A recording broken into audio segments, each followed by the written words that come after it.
Alors, concernant précisément le titre et le thème de ma présentation d'aujourd'hui, deux faits d'actualité sont venus opportunément, venus nous rappeler certaines des raisons à l'origine de la métamorphose annoncée de l'organe judiciaire panafricain. Le premier fait d'actualité est la décision prise dimanche dernier par un tribunal de Pretoria, en Afrique du Sud, décision d'interdire provisoirement au président soudanais Omar el-Bashir de quitter le territoire sud-africain.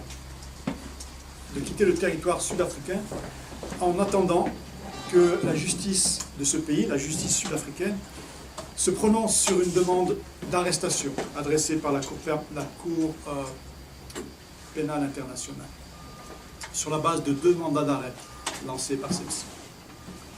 Le second fait d'actualité est l'annonce faite très récemment, le 3 juin précisément, de l'ouverture le 20 juillet prochain à Dakar du procès Hissène-Habré devant les chambres africaines extraordinaires. Ce sont en effet les poursuites judiciaires engagées contre ces 2 dirigeants ou anciens dirigeants africains qui ont motivé et quelque peu encouragé la métamorphose annoncée de la Cour africaine.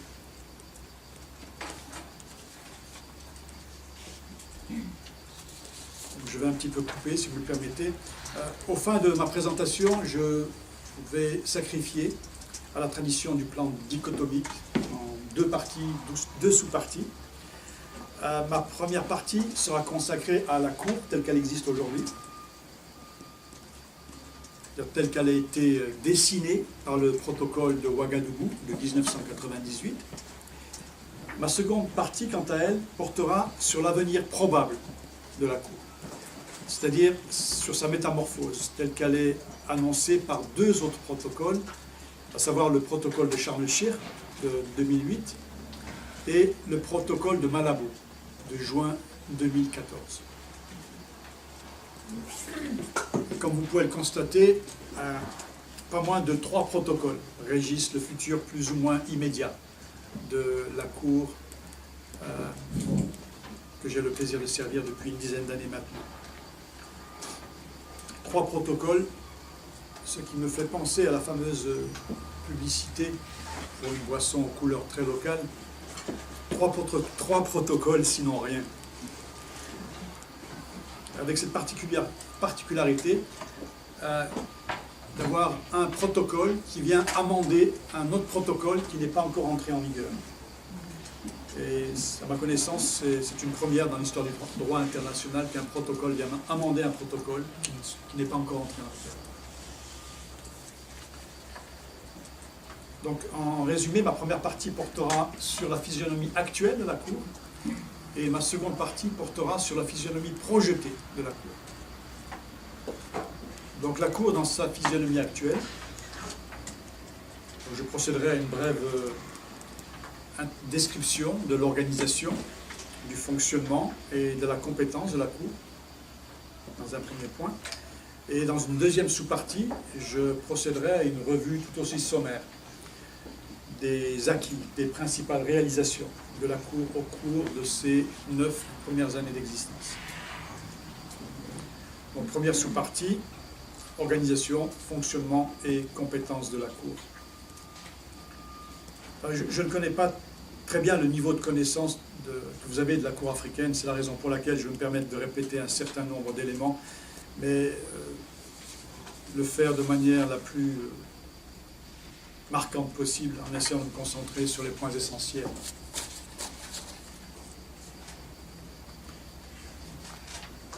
Donc, à la différence des cours européennes et interaméricaines, comme vous le savez, la Cour a été créée par voie de protocole, c'est-à-dire un instrument séparé de l'instrument principal qui prévoit les garanties et qui crée les organes ou l'organe, en l'occurrence pour les systèmes européens et américains, commission et cour, dans l'ancien système européen. Dans le cadre du système africain, on a un organe principal, la poule, et un protocole. C'est une petite plaisanterie que l'on a échangée durant le déjeuner tout à l'heure avec mes collègues. Et le protocole. Donc le protocole est venu créer une cour et comme nous le verrons plus tard, cela ne passe pas sans créer certaines difficultés. D'avoir un protocole relativement mal écrit, je dirais, pour venir créer un instrument, une cour, un organe judiciaire qui vient compléter la mission de protection d'un organe déjà créé par un traité principal. Donc le protocole, dont le nom entier se lit comme suit, le protocole relatif à la Charte africaine des droits de l'homme et des peuples, portant création de la Cour africaine des droits de l'homme et des peuples. Il a été adopté à Ouagadougou le 10 juin 1998 et il est entré en vigueur le 25 janvier 2004. À la date d'aujourd'hui, 28 des 54 États partis à la Charte africaine, des 54 États membres de l'Union africaine, 28 de ces États sont partis au protocole, 28 seulement. Donc, comme je vous l'ai annoncé tout à l'heure, je limiterai ma description de la Cour actuelle à 5 éléments caractéristiques. Le premier élément, c'est que c'est une Cour à composition restreinte. La Cour est composée de 11 membres seulement, élus par la conférence des chefs d'État de l'Union africaine. Cette composition restreinte est à comparer avec la composition large de la Cour européenne, qui consiste en 47 juges, et la composition beaucoup plus restreinte, cette fois, de la Cour interaméricaine, composée de 7 juges.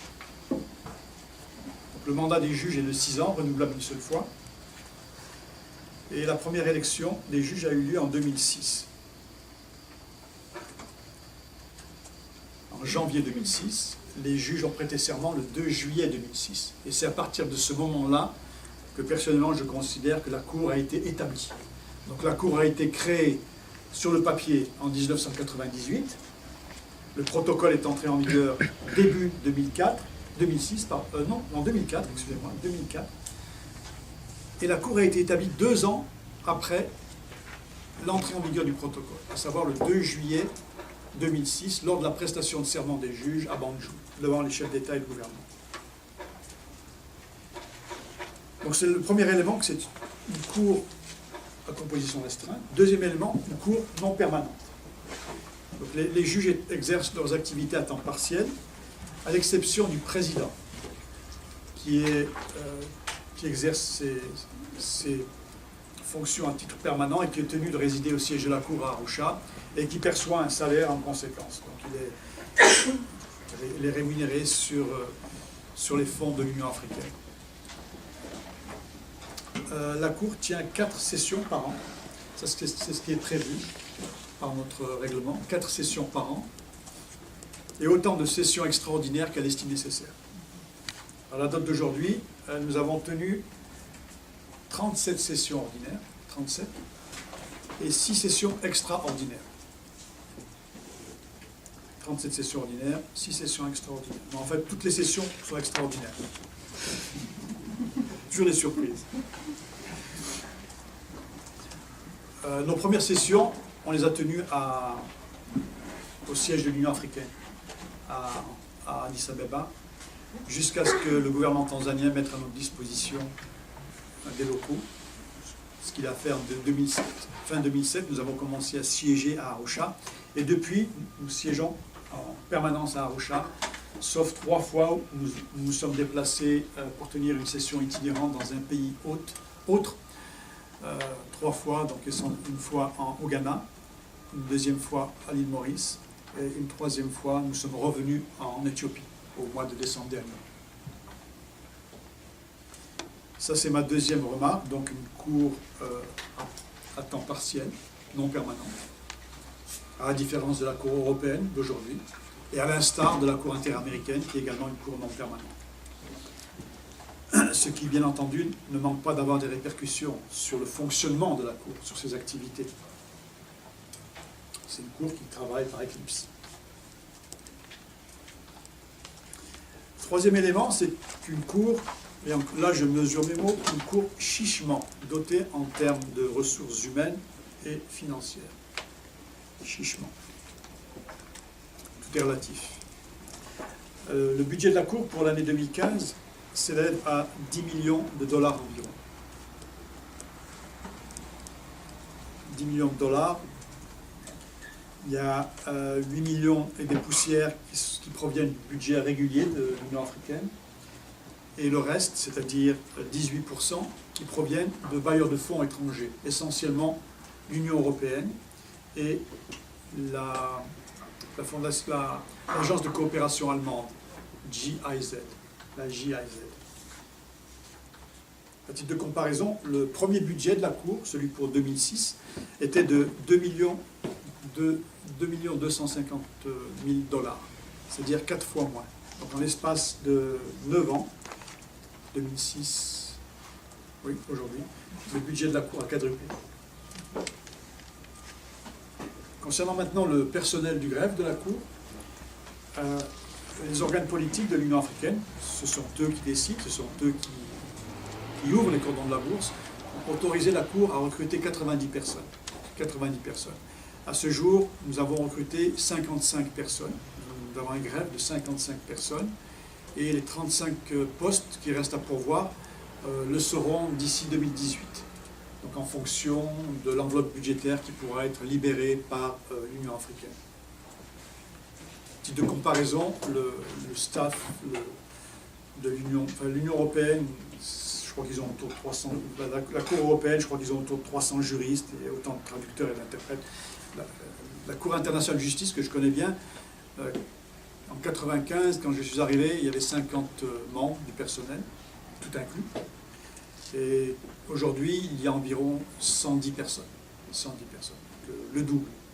Donc, vous voyez, le personnel, en termes de dotation de personnel, la Cour africaine et la Cour interaméricaine et la Cour internationale ont des chiffres comparables en termes de dotation en personnel. Ça, c'est mon troisième point. Mon quatrième point a trait à la compétence. Donc, la Cour est une cour à compétence matérielle large. Compétence matérielle large. Je ne reviendrai pas sur le détail tout est prévu par le protocole, donc je vous renvoie au protocole. Simplement pour vous dire que si on regarde en fait la compétence matérielle telle qu'elle est prévue par l'article 3 du protocole, la Cour a compétence, a vocation à traiter de violations non seulement de la Charte africaine des droits de l'homme et des peuples, mais également de toute violation d'un autre instrument juridique ratifié par l'État concerné. Ce qui ouvre la porte à toute une palette d'instruments internationaux, y compris les instruments adoptés dans le cadre des Nations Unies, auxquels seraient partis les États membres, les États partis au protocole. Ça, c'est pour la fonction contentieuse. Pour la fonction consultative, c'est exactement la même chose. La Cour dispose donc, la Cour a une fonction consultative et elle peut également donner une interprétation sur non seulement la Charte africaine, le protocole à la Charte africaine, mais également sur tout autre instrument relatif aux droits de l'homme, sans préciser qu'il soit ou non ratifié. Donc cette compétence matérielle large est assortie d'une compétence personnelle tout aussi large, mais essentiellement facultative. La compétence personnelle de la Cour est effectivement conçue de manière relativement large, si l'on en juge par le contenu de l'article 5 du protocole. En effet, au terme de cette disposition, un certain nombre d'entités en capacité, en vocation à pouvoir saisir la Cour. Tout d'abord, la Commission africaine des droits de l'homme et des peuples, un petit peu sur le modèle de la Cour européenne et de la Cour interaméricaine. La Cour européenne, avant sa révision, son amendement par le protocole 11, donc la Commission africaine, l'État parti contre lequel une plainte a été introduite, l'État parti dont le ressortissant est victime. Donc là également, rien de nouveau. C'est un petit peu, c'est le même principe dans les deux autres systèmes régionaux. La nouveauté, c'est peut-être le troisième type d'entité, à savoir les organisations intergouvernementales africaines. Donc, la Commission africaine, les États africains, partis au protocole, et les organisations intergouvernementales africaines. Reste à définir ce que l'on entend par organisation intergouvernementale africaine. La Cour ne s'est pas encore prononcée sur cette question, pas directement sur cette disposition en particulier. La Cour peut également être saisie par un individu ou par une ONG. Et cela sur une base optionnelle seulement. Base optionnelle, individu, il n'y a pas de problème, ONG non plus. La seule condition pour les ONG, c'est qu'elles possèdent le statut consultatif, le statut d'observateur auprès de la Commission africaine des droits de l'homme et des peuples, à Banjul. À l'heure actuelle, il y a environ un demi-millier d'organisations non gouvernementales qui ont le statut d'observateur devant la Commission africaine des droits de l'homme et des peuples, y compris des organisations internationales basées en Europe, comme la FIDH, Amnesty International, Interrights, la CIJ, etc. C'est un statut relativement ouvert, qui n'est pas aussi difficile à obtenir que le statut de consultatif auprès de l'ECOSOC, du Conseil économique et social, par exemple. Donc vous voyez, donc, la palette est assez large.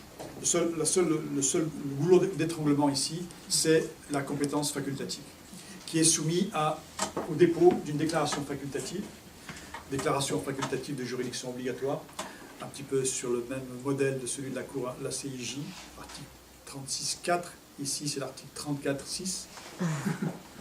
C'est une pure coïncidence. À l'heure actuelle, donc, comme je vous l'ai dit tout à l'heure, il y a 28 États qui sont partis au protocole, et sur ces 28 États, un quart seulement, à savoir 7. 7 États ont fait la déclaration facultative.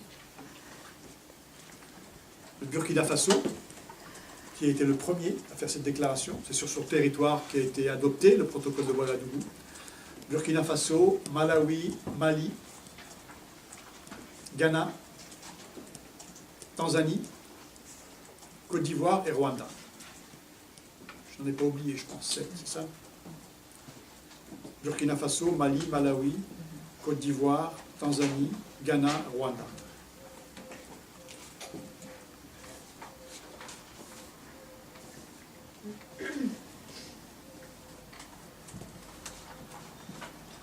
Donc en fait, si vous voyez la comparaison avec les deux autres systèmes également, on pourrait considérer que le verre est à moitié plein ou à moitié vide en fonction du système de protection des droits de l'homme de référence.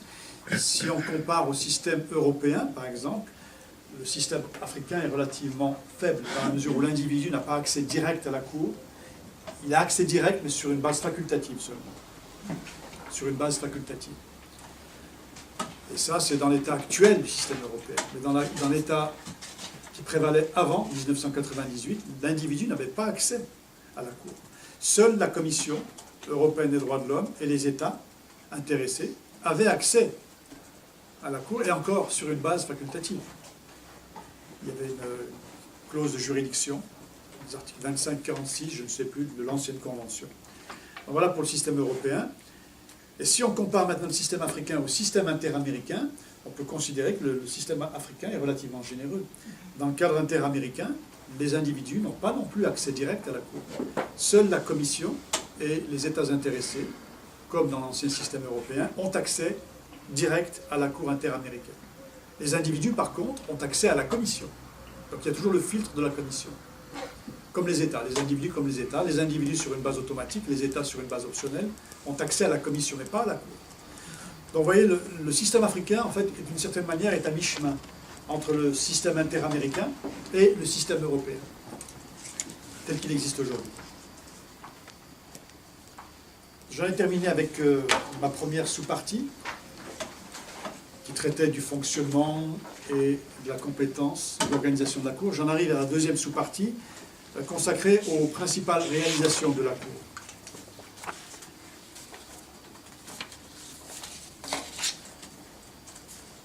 Comme je l'ai dit tout à l'heure, la Cour existe depuis 9 ans.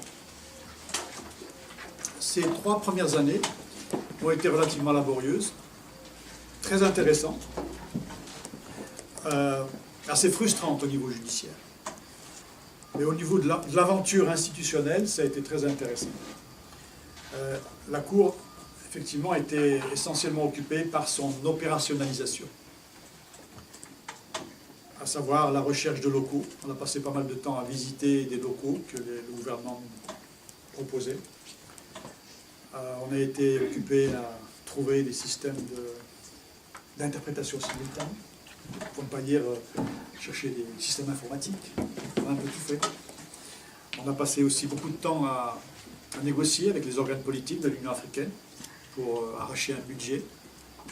En fait, on était relativement préoccupés vu l'expérience de la Commission africaine des droits de l'homme et des peuples, qui est toujours relativement mal pourvue en termes de ressources financières et humaines. Donc on était un peu inquiets, mais finalement ça ne s'est pas trop mal passé. On a réussi à négocier un budget relativement satisfaisant pour commencer, puis ensuite, comme je vous l'ai expliqué, ce budget a progressivement évolué. Mais ça a quand même été un bras de fer avec les organes de l'Union, spécialement en ce qui concerne le recrutement du personnel. Il fallait justifier la nécessité d'avoir des juristes, une équipe importante de juristes, une équipe relativement consistante de traducteurs et d'interprètes. En fait, c'était toute une culture judiciaire qu'il fallait imposer au niveau supranational et au niveau continental. Il n'y a pas vraiment de culture judiciaire au niveau national en Afrique, et il y en a encore moins au niveau continental. Addis Abeba, c'est la sphère des politiques. Donc on négocie avec les ambassadeurs, on négocie avec des ministres, on négocie avec des chefs d'État. Et ce sont en général des personnes qui ne sont pas très sensibilisées à la question judiciaire, spécialement à la question judiciaire internationale au niveau du continent africain.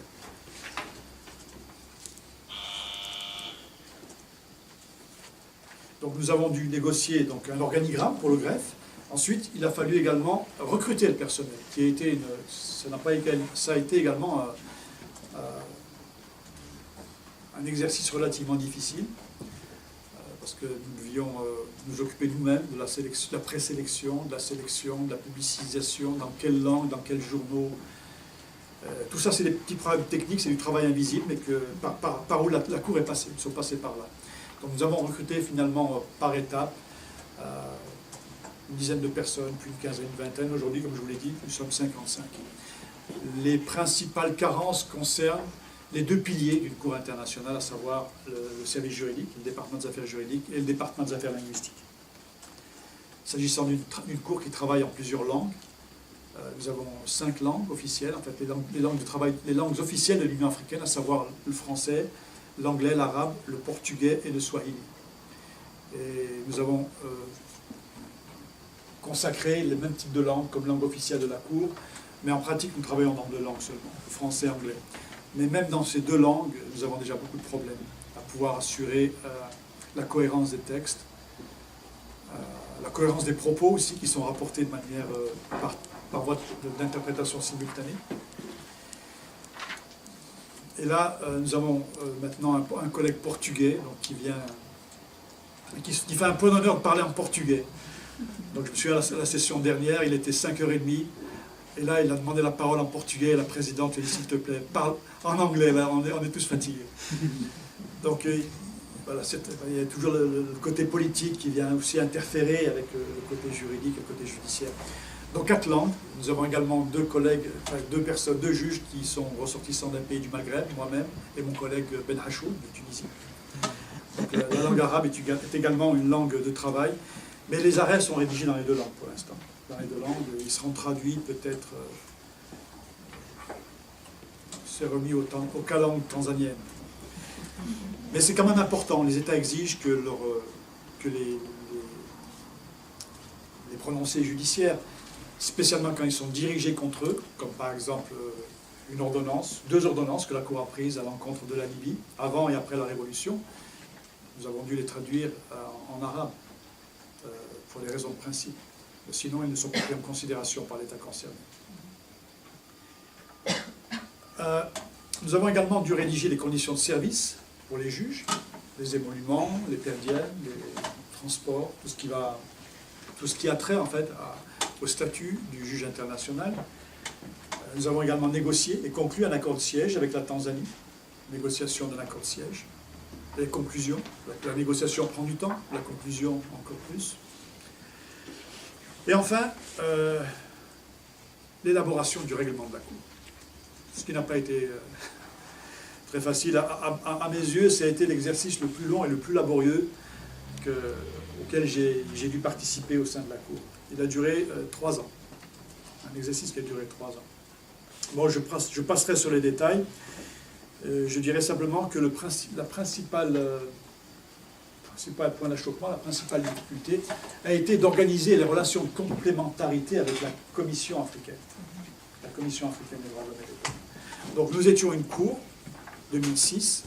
Il fallait absolument avoir un règlement pour pouvoir répondre en fait aux exigences d'un procès judiciaire. Si une partie vous saisissait, il fallait bien qu'on ait un règlement pour que les parties puissent se référer à un règlement et pour que la Cour puisse suivre une méthodologie de travail. Donc on s'est dépêché lentement, 3 ans. Le modèle, on a également dû dessiner la robe. Donc à la première session, en juillet 2006, à Arusha, j'étais venu en Gambie, à Banjul. J'étais venu avec une robe de la Cour internationale de justice. J'étais encore à la CIJ, je travaillais encore à la CIJ, et j'avais demandé à Madame Higgins de me prêter sa robe. Elle m'avait prêté sa robe. Donc j'étais venu avec la robe de Madame Higgins, que j'avais mise au mur. On avait une première session informelle, séance informelle avec les collègues, et je leur ai dit, voilà, nous avons une robe, il suffit juste de l'adapter. On a dû créer un comité. Et ça a mis 2 ans. Pour revenir au modèle initial, c'est-à-dire la robe de la CIJ avec un peu de couleur. Voilà. Même chose pour le règlement. Le règlement, je faisais partie du comité de rédaction, donc j'avais fait un projet basé sur tous les règlements de toutes les cours internationales, y compris les cours régionales africaines, pour ne pas dire que nous copions des modèles extra-africains.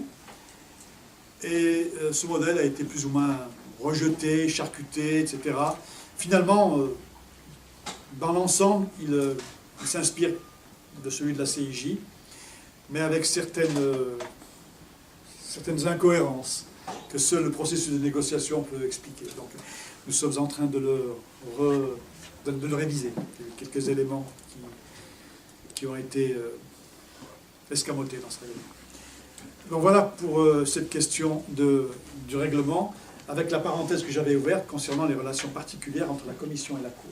C'est la raison pour laquelle, tout à l'heure, j'avais souligné cette particularité de la création d'une Cour par voie de protocole. Donc nous nous sommes retrouvés dans la situation suivante. Commission créée par traité international qui reçoit un certain nombre de prérogatives de la part de ce traité international en termes de protection, en termes de promotion des droits de l'homme déjà, mais en termes de protection également. Et une Cour qui vient ensuite se voir accorder d'autres prérogatives de nature judiciaire, celle-ci, par un protocole. Donc il a fallu négocier avec la Commission africaine une répartition de souveraineté. La Commission africaine était et demeure très jalouse de ses prérogatives en termes de souveraineté en matière de protection des droits de l'homme. Donc il a fallu faire preuve de beaucoup de doigté dans cette négociation avec la Commission africaine. Et nous avons tenu 2 réunions en 2009. 2 réunions en 2009, des réunions conjointes pour pouvoir discuter des relations entre la Cour et la Commission. Si vous lisez le protocole, contrairement à la Cour européenne, à la Convention européenne, ancienne version, et la Cour interaméricaine, prévoit des relations dans les 2 directions, dans les 2 sens. Dans le système américain et dans l'ancien système européen, ça va de la Commission à la Cour. Dans le système africain, la Commission peut saisir la Cour, mais la Cour peut également renvoyer des affaires à la Commission, sans préciser pourquoi, sans préciser comment. Donc, le protocole ne prévoit pas dans quel cas la Commission peut renvoyer des affaires à la Cour. Et donc la Cour a dû, et la Commission également, a dû remplir le vide. En fait, a dû faire un travail de législateur. Un travail de législateur qui ne lui revenait pas. Si c'était les États africains qui avaient fait ce travail de législateur, les membres de la Commission africaine se seraient soumis à la souveraineté des États en disant, voilà, c'est une décision des États de l'Union africaine, donc nous respectons la décision. Mais encore, mais en tout cas, il y aurait eu une plus grande légitimité. Mais comme il n'y avait pas de telles prévisions dans le protocole, c'est la Cour qui a dû essayer de trouver sa place dans le système. Et je dois dire qu'on ne l'a pas encore vraiment trouvée, cette place. Donc les relations entre la Commission et la Cour étaient très tendues au départ, très très tendues. un petit peu à l'instar des relations entre la Commission interaméricaine et la Cour interaméricaine pendant une dizaine d'années. Mais ces relations se sont réchauffées au cours des années. Donc, nous avons maintenant des relations conjointes. Toutes les années, nous nous réunissions avec la Commission africaine pour discuter de problèmes d'intérêt commun. Nous avons même un projet de publication commune, un annuaire africain des droits de l'homme, qui est en voie de gestation depuis, mais qui verra peut-être le jour l'année prochaine, à l'occasion de l'année internationale, l'année africaine des droits de l'homme 2016.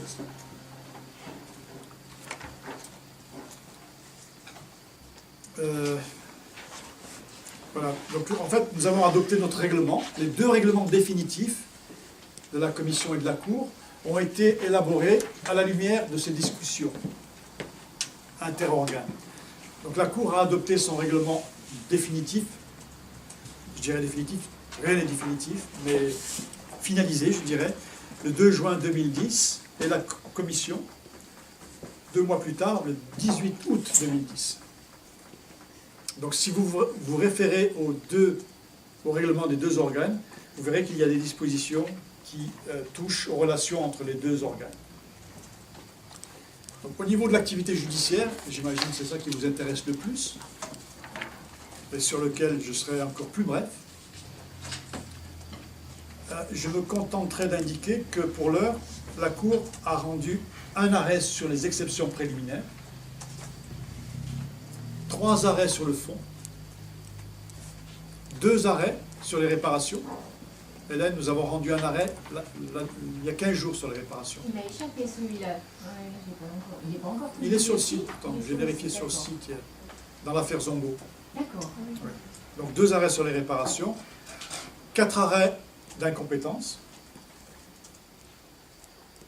11 décisions d'incompétence. En fait, il y a une distinction entre les arrêts et les décisions. Les arrêts sont signés par tous les juges et le greffier. C'est une distinction qui n'a pas de valeur juridique, qui n'a pas de base légale.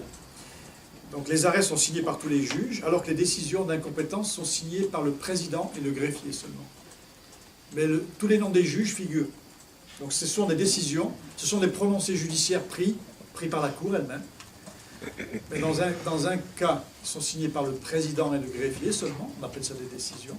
Et dans l'autre cas, ce sont des arrêts, ils sont signés par tous les membres de la Cour. Comme les arrêts d'incompétence, comme les arrêts sur le fond, et comme les arrêts sur la réparation. Nous avons également adopté 4 ordonnances en indication de mesures conservatoires, qui sont également signées par tous les juges, et contresignées par le greffier.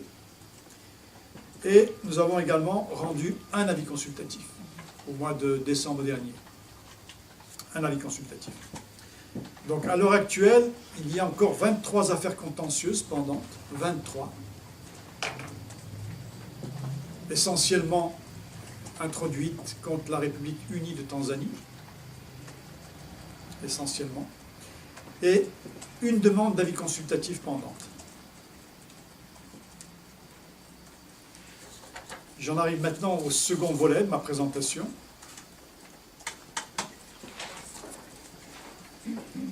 Que j'ai intitulé « La Cour dans sa physionomie projetée », comme je vous l'ai annoncé tout à l'heure.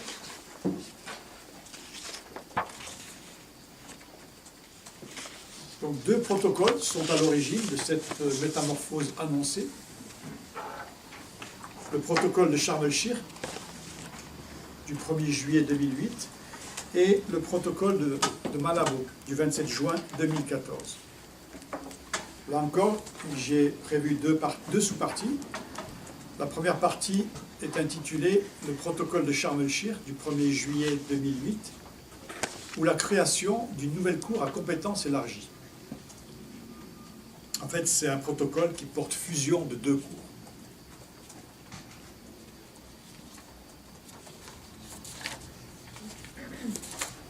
Bon, je vais m'échapper de mon papier, si vous le permettez. Comme je vous l'avais indiqué tout à l'heure, le protocole qui porte création de la Cour africaine a été adopté en 1998 et il est entré en vigueur au mois de janvier 2014. Et au mois de janvier 2014, si on suivait la lettre du protocole, l'article 13, il était prévu que la Commission de l'Union africaine, le secrétariat de l'Union africaine, écrive aux États parties pour leur proposer de faire des nominations de candidats en vue d'élections prochaines au sommet suivant. Donc il a fallu pratiquement 90 jours pour que la Commission de l'Union africaine écrive aux États parties pour les inviter à présenter des candidats. Les États ont traîné des pieds. Ils n'étaient pas très convaincus en se disant il fallait 15 ratifications. 15 ratifications n'étaient pas suffisant. Ce n'était pas suffisamment représentatif de la représentation, la diversité juridique du continent africain, la diversité linguistique, la diversité géographique.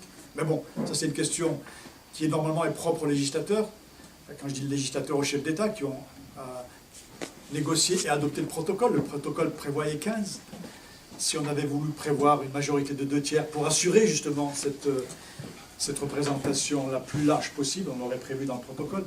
Et pour faire une longue histoire brève, les États ont un peu traîné des pieds. Donc il n'y a pas vraiment eu de proposition. On s'est retrouvé au mois de juillet suivant, juillet 2014, et cette question des élections devait avoir lieu. Je crois qu'il y avait eu quelques candidats, mais il n'y avait pas, beaucoup de candidats. Il y avait peut-être 12-13 candidats, donc tous les candidats présentés seraient passés. Mais les élections n'ont pas eu lieu. Le président nigérian, qui était à l'époque le président de la conférence des chefs d'État, Obasanjo, qui présidait la conférence, contre toute attente, a proposé de différer les élections et d'opérer une fusion entre deux cours, à savoir la Cour africaine des droits de l'homme et des peuples, dont le protocole est entré en vigueur, et la Cour de justice de l'Union africaine, dont l'existence est prévue, celle-ci, par l'acte constitutif de l'Union africaine. Donc l'acte constitutif de l'Union africaine, en son article 18, prévoit la création d'une Cour de justice de l'Union. Cour de justice de l'Union.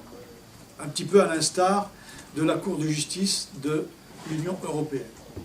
Toute proportion gardée, mutatis mutandis. Sur la base de cet article 18, un protocole a été rédigé et adopté en 2003. Le protocole de Maputo, Mozambique. Donc le protocole de Maputo qui crée la Cour de justice de l'Union africaine. Cour de justice de l'Union africaine.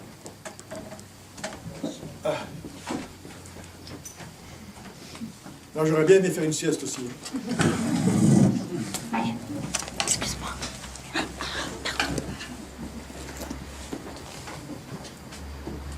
Bon, je reprends tout depuis le début pour vous.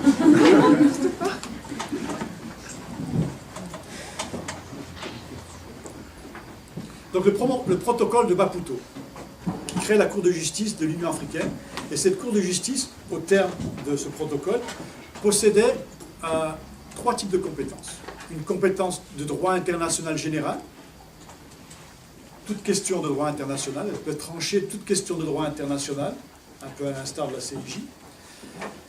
Toutes les questions de droit propres à l'organisation, de droit interne, de droit constitutionnel de l'Union africaine, à savoir l'interprétation des déclarations, des directives, des décisions de l'Union africaine. Un peu à l'image de la Cour de justice de l'Union européenne. Et le 3e type de compétence, c'est une compétence en termes de recours du personnel.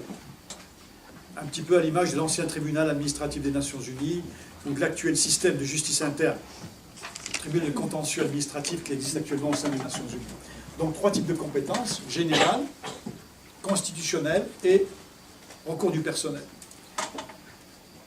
La Cour africaine, elle, dispose d'une compétence spécialisée. Donc la proposition faite par le chef de l'État, le président de la conférence de l'Union africaine, était de fusionner les deux cours. Et le prétexte était l'absence de moyens financiers de l'Union qui ne pouvait pas se permettre d'entretenir, de maintenir 2 cours continentales. Donc l'idée est partie de là. Donc juillet 2004, la conférence a avalisé la proposition d'Obasanjo et ils ont demandé au greffe, à la Commission de l'Union africaine de rédiger un projet de protocole d'amendement. un projet de protocole d'amendement. Et la commission de l'Union a réuni un certain nombre de juristes, une commission de juristes, je crois qu'il y avait 10 personnes environ, et ils ont planché sur un protocole d'amendement. Et ils sont revenus l'année suivante, au sommet, un an plus tard, avec ce protocole d'amendement qui se lisait de la manière suivante. L'article 1 du protocole de Ouagadougou doit être amendé pour se lire, article 2. L'article 7 du protocole de Maputo doit être amendé pour se lire, et ainsi de suite. Donc c'était relativement complexe.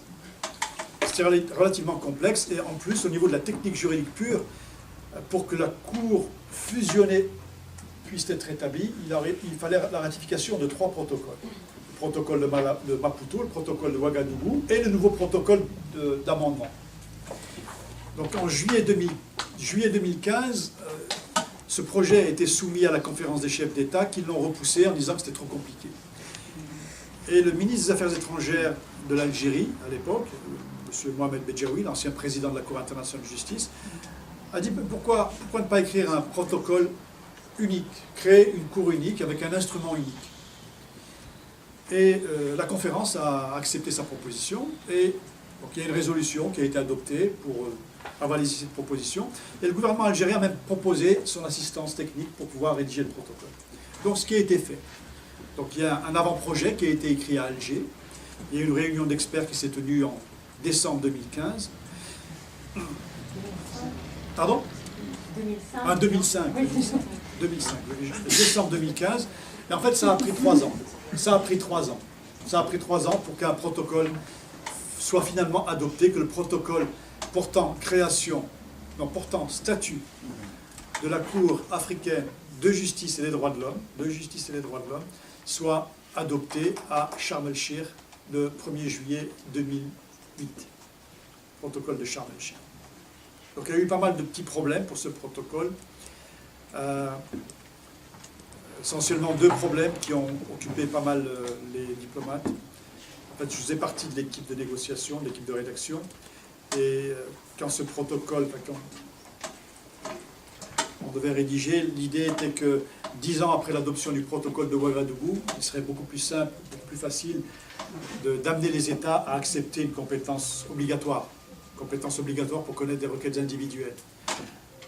Donc on avait intégré une clause opt-out et non pas une clause opt-in.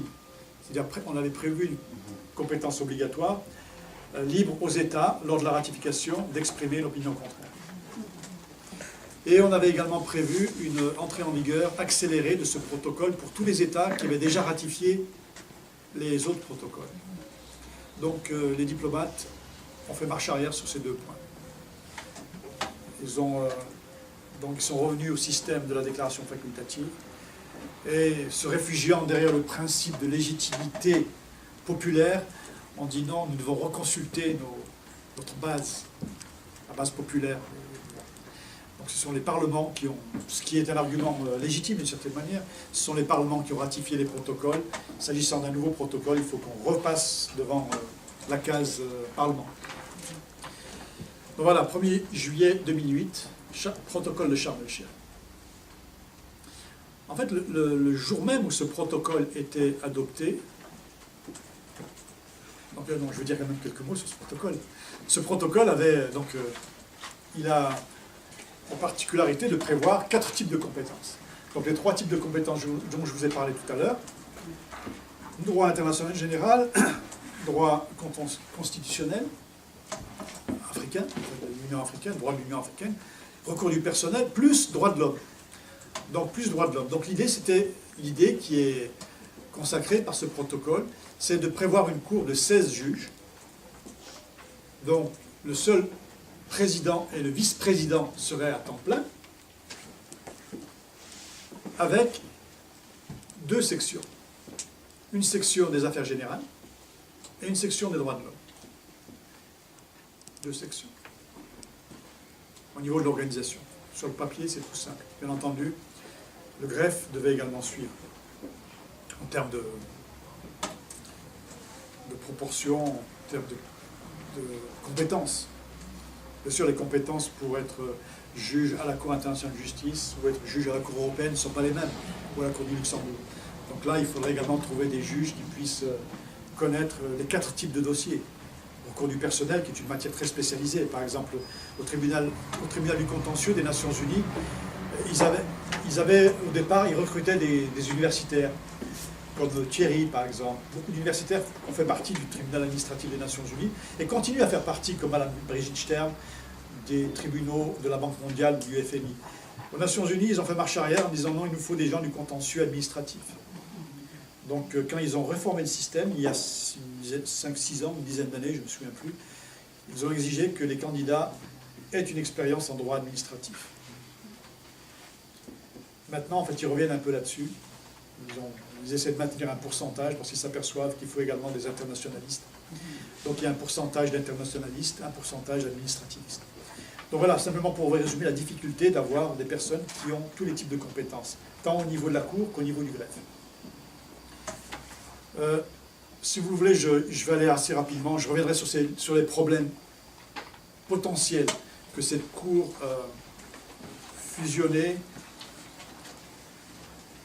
confusionnée risque de créer. C'est une confusion plutôt qu'une fusion, à mon sens. Donc voilà, je disais que le jour même de l'adoption de ce protocole, les chefs d'État africains à Sharm el-Sheikh ont également adopté une décision sur l'abus du principe de compétence universelle. Sur l'abus du principe de compétence universelle, suite à certaines demandes d'extradition qui avaient été formulées par des États européens, ou suite à certaines velléités de poursuites engagées dans certains Européens à l'endroit de dignitaires africains, dignitaires ou responsables africains. Donc une année plus tard, en 2009, la conférence des chefs d'État et de gouvernement a chargé la Commission de l'Union, qui est l'organe administratif de l'Union africaine, en collaboration avec la Commission africaine des droits de l'homme et des peuples et la Cour africaine des droits de l'homme et des peuples, de plancher sur un projet d'extension de la compétence de la Cour actuelle aux affaires pénales. Donc de fil en aiguille, au départ il s'agissait de conférer une compétence pénale à la Cour actuelle. Donc la Cour actuelle a contribué à l'exercice, elle a fait une étude pour montrer les implications, tant au niveau juridique qu'opérationnel et financier, qui impliquerait une extension de sa juridiction aux affaires pénales. Donc la Cour a été sollicitée à 2 reprises, et nous avons fait une contribution active à cet exercice. Donc au fur et à mesure, les choses ont sensiblement évolué, dans la mesure où il s'est agi de conférer une compétence pénale à la nouvelle Cour fusionnée. Donc en 2014, le 27 juin 2014, l'année dernière, le protocole qui a été adopté à Malabo, en Guinée équatoriale, est venu amender le protocole de Sharm el-Sheikh. Et il vient conférer une compétence pénale à la Cour africaine de justice et des droits de l'homme, qui maintenant prendra le nom de Cour africaine de justice, des droits de l'homme et des peuples. Cour africaine des droits de l'homme, de justice et des peuples, donc, tel que prévu par ce protocole adopté à Malabo le 27 juin 2014.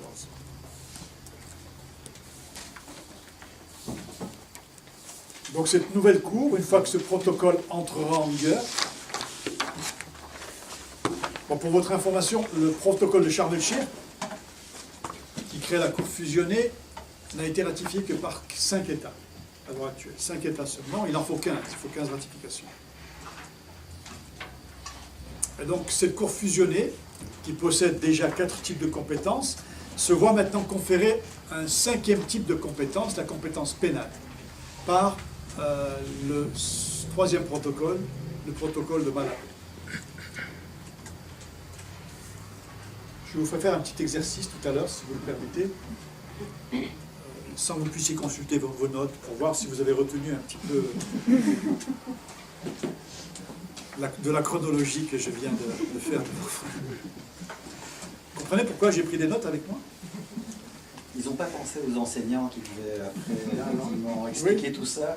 lorsqu'ils ont construit ce mécanisme, ce système. Non, ils auraient dû les associer. Ils auraient dû les associer au processus de fusion. Donc voilà, écoutez, je vais arrêter ma présentation ici. Je vais terminer par 3 petites choses sur ce protocole. Sur ce protocole, je suis frustré de ne pas avoir eu à faire étalage de ma science en m'inspirant de mon joli papier. Donc ce qu'il faut retenir de ce protocole, c'est un point fort et 2 faiblesses. Le point fort, c'est au niveau des crimes prévus. Et là, je compare au statut de Rome. Au niveau des crimes qui sont prévus, le statut de Rome prévoit 3 plus 1, 3 crimes, plus le crime d'agression, 4 crimes, 4 types de crimes. Le protocole en prévoit 14. 14 types de crimes. Génocide, crime contre l'humanité, crime de guerre, donc comme le statut de Rome, crime d'agression, comme le statut de Rome, mais en plus, le crime relatif au changement anticonstitutionnel de gouvernement, c'est un crime. Ne me demandez pas qui va être jugé. Crime de piraterie, bon, rien de nouveau sous le soleil, du droit coutumier international, mercenariat, terrorisme, corruption,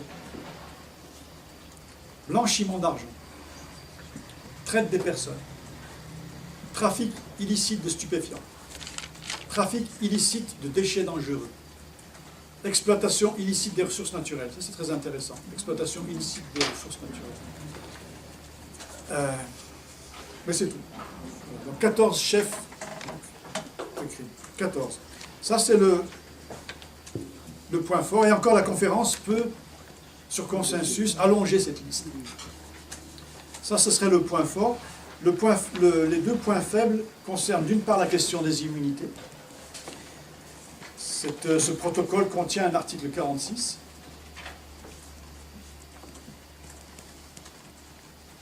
qui prévoit, je cite, ouvrez bien vos oreilles, immunité.